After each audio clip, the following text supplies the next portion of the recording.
Right, hello. For the last couple of months, here we go. What's been going on? What was that message about yesterday? For the last couple of months, I have been dealing with an issue that I had noticed last September 2025, where I had seen somebody on a podcast and they were pretty much telling a story that I had heard before.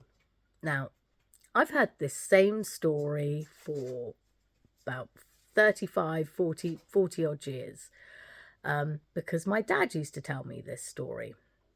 And it was a story about our genealogy and our bloodline. However, the way that this person was presenting this story, and from the way that they present themselves on podcasts and the other podcasters, they almost come across as they are discussing us and saying that we are evil and satanic, which isn't true. But not only us, I mean, it's pretty much anyone that doesn't believe in their mind frame or their level of spirituality or their religion. Yesterday I saw them having a discussion about evangelicists. I can't even say it. And the things that they were saying about them were pretty horrible. I question, is there like a spiritual warfare going on with these people, that they feel that they are the gatekeepers of the celestial Gestapo or something? Because that's how they are coming across. So I've gone and bought this person's books and I've looked inside the books. The first book cited Laurence Gardner 456 times. Now, my dad used to work with Laurence Gardner, and my dad's book was, he co-wrote The Realm of the Ring Lords, and his book was My Kingdom Is Not My Own, which then turned into From Transylvania to Tunbridge Wells being poignant because that's where my grandfather, James Weir, is buried. And my dad was discussing how this bloodline is related to Vlad Tepes and the Royal Dragon Court, right? So then that's when Transylvania to Tunbridge Wells comes in. And there's these keywords that we have because we are related to the 10 High Kings of Ireland, which is genealogically and historically verified. I've done that evidence myself. I wasn't always agreeable on what I'd heard, because we live in an age of conflation online. So I went and did the research myself, and I've been doing the research since 2009, and we are related to Brian Boru. We are related to the other 10 High Kings of Ireland, I think it's Leinster, the De Clares. We're related to all royalty, nobility. I was even doing a post today. My family has owned Tor Abbey in Torquay for the last 800-900 years. Obviously the council own it now, or I think the Careys gave it to the council, but then the Careys are my family too. So there's no lies about what we do.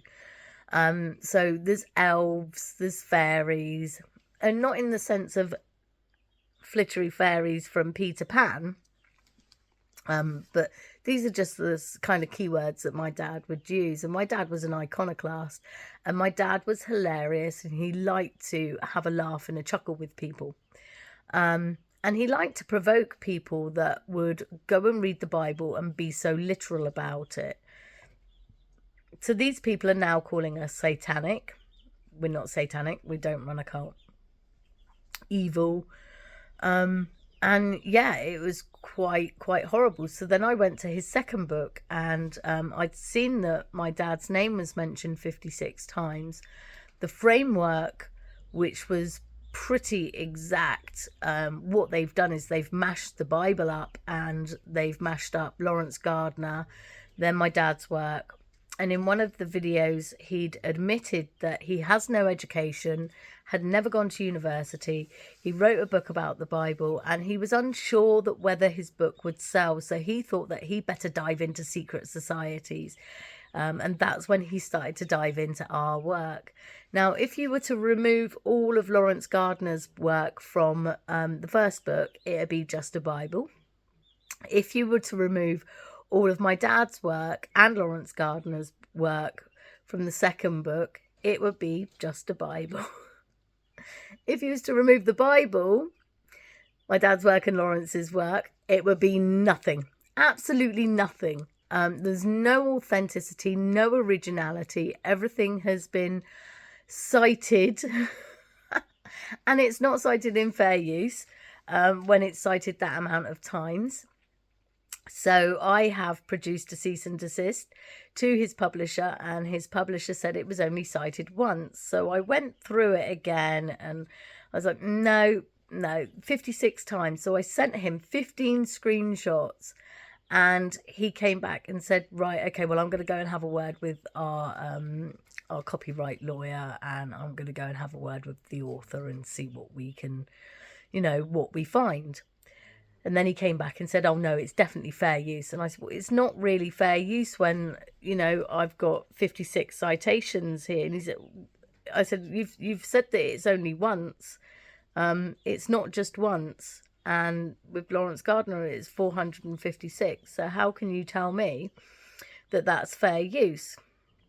And he's trying to stall the situation, thinking that it's going to overwhelm me. But I mean, I don't even overwhelm myself. I have hyperfocus, and I've got ADHD and autism, which is fantastic gift sometimes.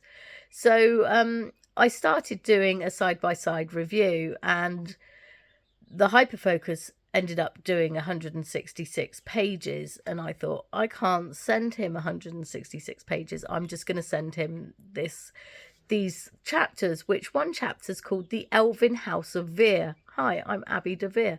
It's nothing to do with us. It's not a book that's anything to do with us, but there's a chapter in it about our lineage. That's when it's specific that we are the evil ones, according to this person, Gary Wayne.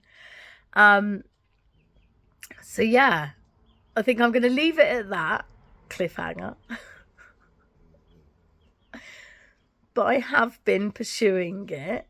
And yeah, we're just going to have to wait and see what happens next, I guess. But if you've ever read Gary Wayne's book, and you've read the Royal Dragon Court books, The Dragon Legacy and The Dragon Seed, and Laurence Gardner's books as well, comment what you think. Let me know if you think that a lot of the work in there, and this is the problem, some people don't even read the citations, and now he's trying to take the authority on our work. But yeah, if you agree with me, comment, let me know. And yeah, that's where I'm going to stand at the moment.